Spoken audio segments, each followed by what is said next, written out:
Hi class, and welcome to the video lecture for the legalization of pot and the effect on business. Again, this is merely an introduction video. I will walk through some of the things, some of the articles that I posted, but for the most part, you are expected to watch the videos yourself on your own time. One of them, you do have to pay $2, $2 or $3 on YouTube to watch, or CNBC, I forget which, but you are expected to watch those videos, okay? All right, so with that, let's dive in. If we were in class, I would have asked you your opinion on what you think the pros and cons of legalizing pot are. And if you knew which countries had legalized pot and with what consequences. Also, many of you probably know the states in the US that have legalized pot, which, started with Colorado. And since then, I believe Washington, Nevada, California, and other states have legalized pot in the US.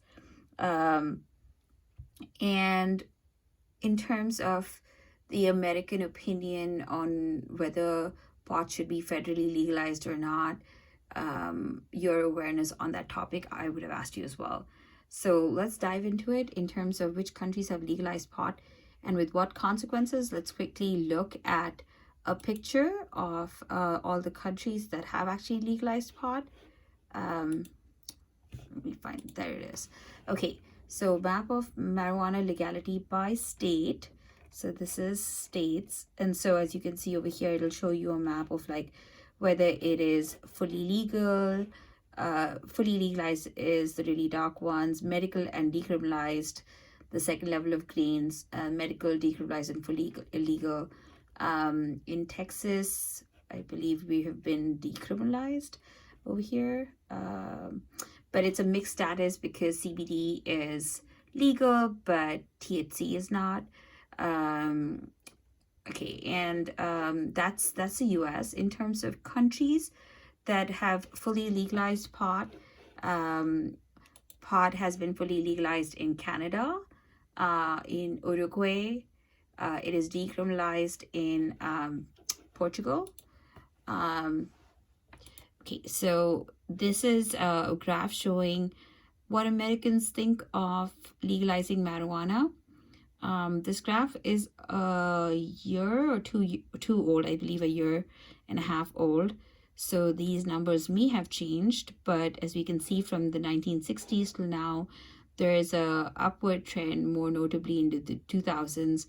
There was quite a spike upwards in terms of Americans as a whole saying yes on the legalization of marijuana. In fact, 64% right about now say that it should be legalized. The articles that give details of all of these graphs have been posted, so definitely read those articles. As opposed to late 1960s, where 84% said it should be illegal, today we have almost a flip, where we have only 34% that say it should be legal and 62% that say it should be legal.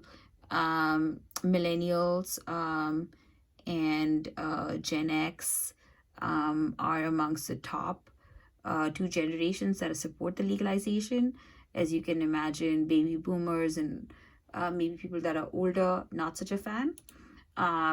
In terms of how it breaks down for who supports marijuana legalization and who doesn't, for gender, race, etc. Let's take a look at that. We can see mostly men, more men than women do, 68% versus 56%. More whites than blacks or Hispanics. Hispanics is the least support, but even that is about 50%. Surprisingly, more people that have college education and graduate and postgraduate degrees support the legalization than just high school or less. Not surprisingly, more Democrats support legalization versus Republicans. And with regards to religion, evangelical leaning Protestants are the least likely to support legalization of pot usage, whereas people who are unaffiliated or are probably most likely to. Even mainline Protestants in the U.S., 64% are likely to support the full legalization. I'm sorry, of marijuana usage and sales. So why? What are the pros and cons? What should we consider? Tomorrow, at the very least, you will be one of the people voting for this, or you're one of the people impacted by this, or both. So, you should know what the pros and cons are and make fully informed decisions. In terms of the pros, there are definitely social reasons why legalization of pot would probably be a great idea. Basically, the US is supposed to be a land of freedom and land of choice. And so prohibition of marijuana is considered unwarranted government interference or intrusion into individual freedom of choice. We're allowed to smoke cigarettes, drink alcohol. So why this particular restriction on weed, and why has it been classified for years and years the way it was classified as a federal drug, class 1 drug, I believe. Okay, the argument in terms of science and research is that so far as we know, marijuana is no more harmful to a person's health than is alcohol or tobacco. Tobacco has proven cancer consequences. Alcohol has had many DUIs and accidents and issues in the US, and so marijuana is by no means completely safe, but it's no more harmful, people would argue, than alcohol or tobacco, which is legal. Also, marijuana does have some proven medical benefits, especially for those patients suffering from cancer, AIDS, glaucoma, epilepsy. It's got proven medical benefits over there.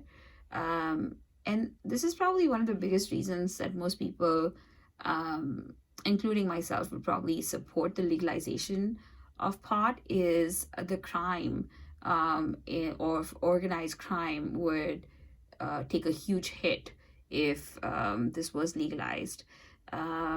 We spend so much time and tax dollars arresting, tracking, imprisoning people for marijuana buying and selling, and so this is often associated with really inhumane, horrible trafficking of drugs. So if this was all made legal, then it would wipe out that industry, and a lot of that violence would go away. And it would save lots of tax dollars. In fact, the other reason that a lot of people say it's a really good idea is that people are using it anyway. If you legalize it and tax it, now the government ends up making a lot of more money, and we have a lot more tax revenue, which we definitely need. Okay, so law enforcement reasons to legalize marijuana is that, according to the FBI crime statistics, about 600,000 people were arrested almost in 2016 alone for marijuana-related crimes. More than, and this is, by the way, more than for all violent crimes like murders and rapes combined. So basically, we're filling up our prisons with marijuana-related crimes, and for every prisoner that we have in hold, we as the tax-paying public pay a lot of money for those people to be housed in prisons. And so are these even crimes that need to be punished or gone after, spending precious tax-paying dollars on that? Does that even make sense? Also, relative to rape and murder, marijuana buying and selling would not be considered by most people as terrible. And so if you are now imprisoning people in the same prison for rape, murder, and serious charges, with also marijuana buying and selling, that person may have not gone in a hard criminal but might come out one. So those are genuine reasons that a lot of people are concerned about how much time, effort, money we're spending on this, and if that's a wise use of our resources. So marijuana arrests basically place an undue burden on our judicial system, which is already overburdened. drug busts of young people, youth, for marijuana offenses. They carry harsh penalties. They can cause undue social harm, lifelong consequences. People might not be able to get jobs. Remember, we talked about background checks, and lots of people have those issues with their backgrounds, and that would basically prevent them from ever being able to move on in life and reinvent themselves because of something that they did when they were a kid. Okay, so the other reasons that are pro legalizing pot in the US is fiscal reasons.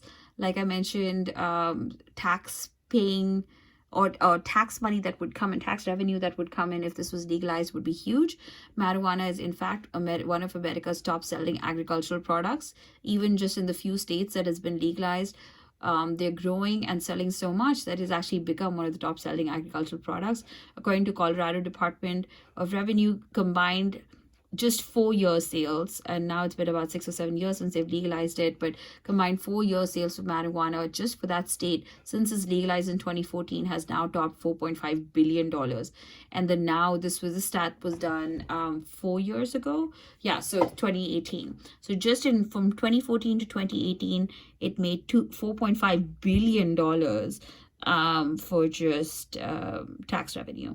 Mainstream pundits, even in places like Fox News, people like Glenn Beck, as well as in Democratic channels like CNN, Jack Cafferty, they've both publicly questioned the billions of dollars that American government spends each year on fighting endless wars against drugs. So if marijuana was legalized and regulated, an estimated $8 billion would be saved annually, plus we would be making tax revenue. So financial is one of the biggest reasons that people are talking about this, especially given the fact that it is no more harmful than tobacco and alcohol, which is legal, and it, in some cases, it might even have positive health benefits.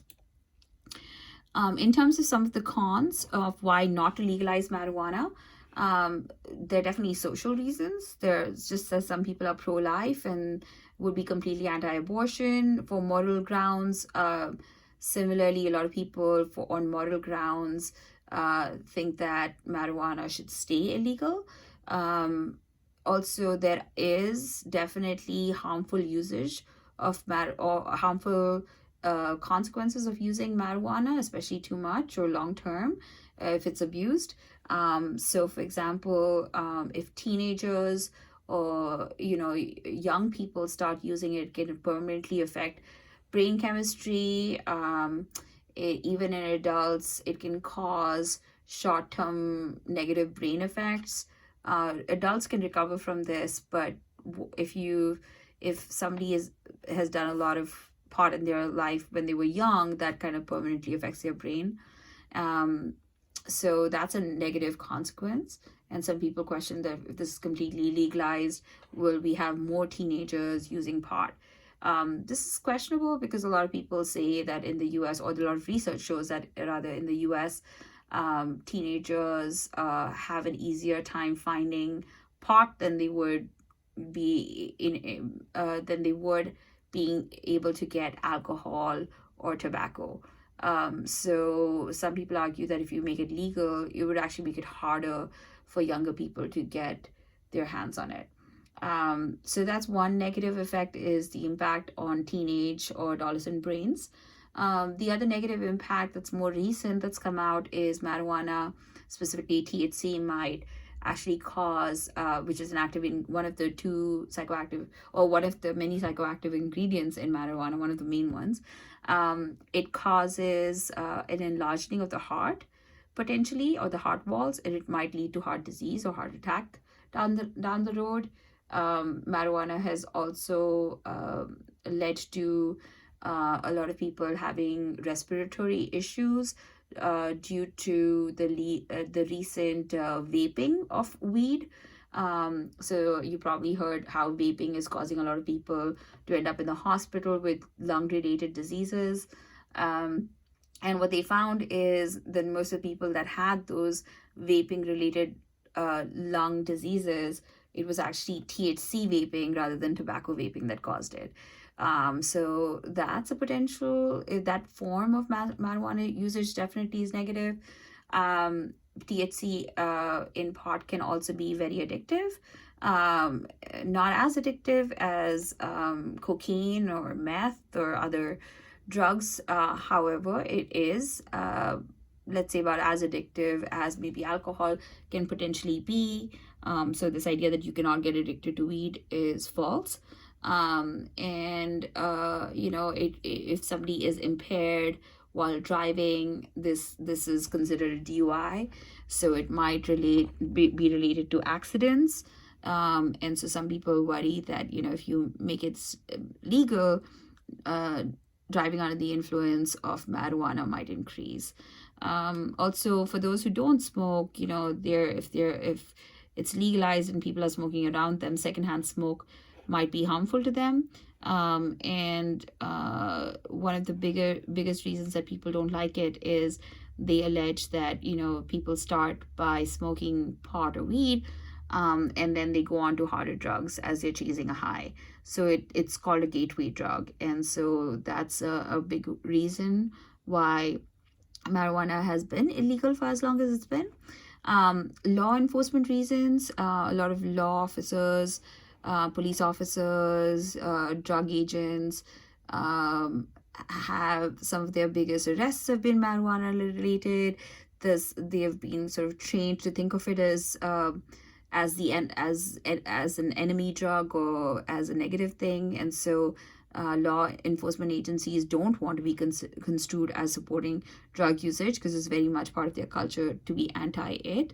And also some opponents of legalizing marijuana believe that individuals involved in buying and selling pot are the same people that are buying and selling harder substances like meth or cocaine. And so whether they get busted for pot or another thing, these people are best to be behind bars. Fiscally, financially, there are no significant reasons against the legalization of marijuana. Like I said, fiscally, it's only a pro because we'd be saving money by imprisoning less people and putting less burden on our prison systems. And then we'd also be increasing our tax revenue. By the way, the whole prison thing right now in this environment that we're in with the coronavirus is a really interesting thing. I've been reading articles about how America and other countries are even trying to deal with things like prisons or homeless population when it comes to social distancing for coronavirus. So the less pressure or you put on the prison system, the less populated prisons are, the better it is in terms of less spread of, for example, the less spread of this disease. Okay, so keep going. In the news, we found that some of the latest news that I pulled up on this showed that California basically legalized marijuana 2 years ago, and in 2018, their first year, they made $2.5 billion.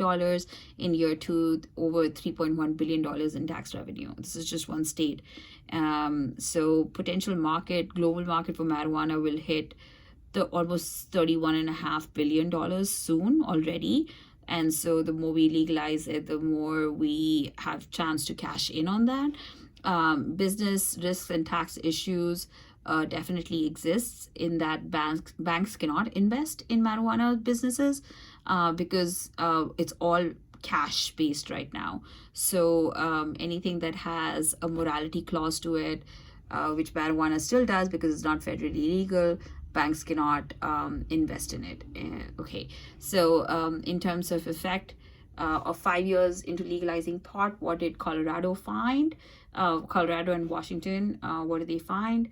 So this is the article that I pulled up on that, and this was talking about all the impact that it's had in 5 years. Okay, so in arrests, let's see, driving. The number of drivers in fatal crashes who tested above the legal limit of THC, which is marijuana's active ingredient, decreased to 35 in 2017, down from 52 in 2016. So it actually decreased over time the more it got legal. Also, the number of citations of marijuana only impairment stayed steady between 2014 and 2017. Again, 2014 is when Colorado legalized it. So it's about 7% of DUI arrests are due to marijuana related, and it did not go up since it got legalized in Colorado. All right, in terms of arrests, their total marijuana related arrests actually dropped by half. So you had only about 6,000 arrests in 2017, down from almost 13,000 arrests in 2012. Okay, so marijuana possession arrests, which is the majority of all marijuana related arrests, were cut by more than half during the same period. Again, so we're decreasing a huge burden on our judicial system and our policing system and prisons.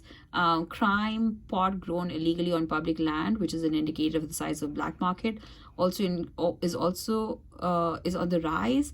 So more plants were seized in 2017, 73% over 5 years. So even though it's legal, the black market's also increasing, and organized crime tripled in 5 years, increasing to 119 in 2017 from 31 in 2012. So there are definitely some negatives as well. And then health-wise, the rate of hospitalizations with possible marijuana exposure has steadily increased. Like I mentioned, especially recently with the vaping issues, that was most of that was marijuana related. So there are some negative health effects, and number of adults who use marijuana increased with men more than women using it. So these are some of the basically highlights of a study done across Colorado and Washington regarding marijuana usage. And as you can see, it's mostly a kind of a mixed bag. There are some positives and there are some negatives. In terms of how to reduce DUIs related to marijuana, people are talking about creating a pot breathalyzer. So this is one of the new developments. Like if you were thinking of starting a new business, and you could figure out how to create a pot breathalyzer, or an even better one, or something that everybody can use and test on themselves. Like you have alcohol breathalyzers that people can use, test on themselves before they drive. That might be a great business opportunity. Watch this other video on your own time. It's a funny video from Canada on what a pot sobriety test looks like. Definitely watch the first video on CNBC. This is from the show called Profit. It's one of my favorite shows, and it talks about the pros and cons of the pot industry as investigated by the host Marcus Lemonis. Happens to be one of my idols in life. He's really, really intelligent. And he talks about how, they're both good and bad, but the good, in his opinion, from his investigation, far outweighs the bad. Also, definitely listen to this TED Talk about a doctor talking about why medical marijuana would be a good thing. Again, this person is not necessarily talking about federal legalization, but is talking about medical legalization of marijuana to help people like cancer patients, etc. It's in a link in one of the links I provided to you guys, but the research has also shown that since the legalization of pot, opioid usage in this country has actually gone down. So people are replacing opioid addiction with managing pain with marijuana. And as we know, opioid addiction costs lots of money and and puts a lot of pressure on the healthcare system in this country. The laws around marijuana in the US are very confusing because it's illegal at the federal level, but it's legal at the state level. So this particular link is a link to a Viceland show called Weedicket, which investigates the half-baked laws, pun intended, around marijuana usage and sale in the US. Watch this TED Talk on addiction, which talks about addiction in general, not just marijuana, but just generally.